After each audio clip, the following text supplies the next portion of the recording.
précédente était basée sur Visual Studio 2013 Express, une édition gratuite. Celle-ci est basée sur Visual Studio Community 2013, qui est aussi une version gratuite de Visual Studio. C'est une version en anglais, certains raccourcis sont un peu différents. L'ensemble des concepts, évidemment, sont strictement identiques entre les deux versions.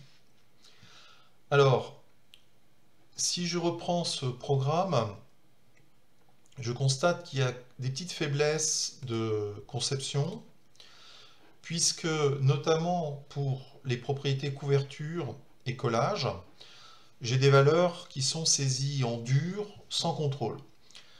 Donc, l'idée est de faire un typage de données fort, de façon à s'assurer qu'on limite le plus possible les erreurs de développement et que le programme est plus robuste.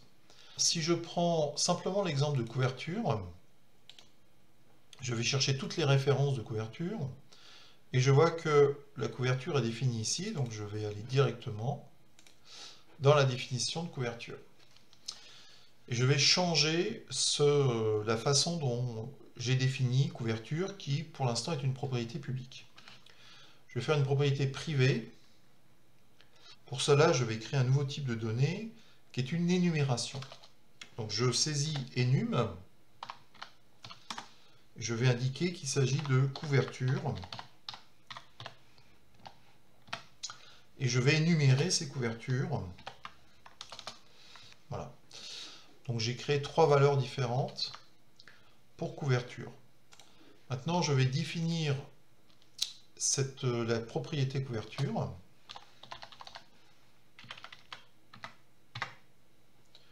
Je vais dire que la propriété couverture, donc déjà je vais la nommer, celle-ci elle va s'appeler couverture avec un S, avec une majuscule. Et surtout, je vais indiquer que le type de ma donnée est de type couverture.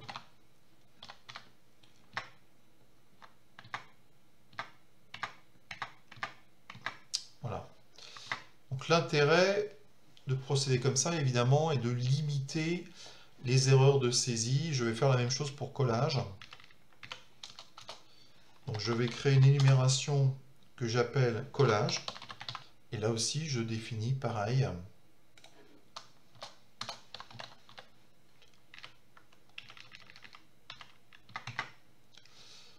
Alors évidemment, je vais éliminer les anciennes définitions. Parfait. Donc je vérifie visuellement, tout a l'air d'aller. Maintenant, je vais pouvoir modifier les valeurs dans Programme qui sont utilisées, notamment les valeurs des couvertures et de collage. Alors juste avant, quand même, il faut que je rende ces énumérations comme publiques, sinon elles ne seront pas accessibles à partir de Programme.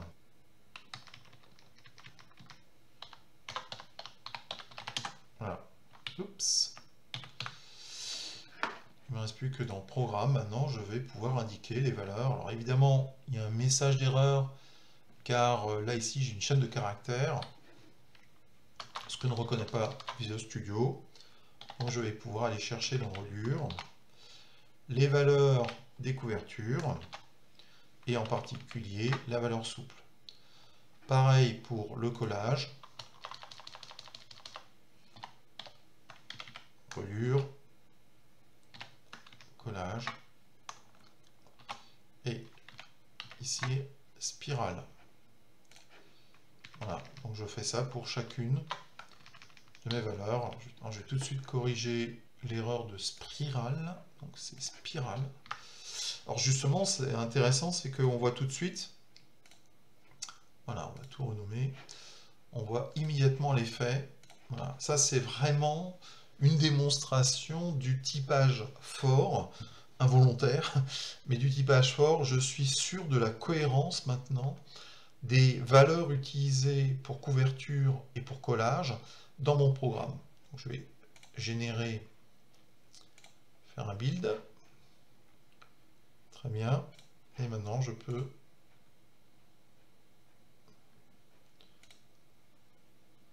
voilà. Donc, effectivement, j'ai bien un programme qui fonctionne avec des valeurs correctes. Parfait.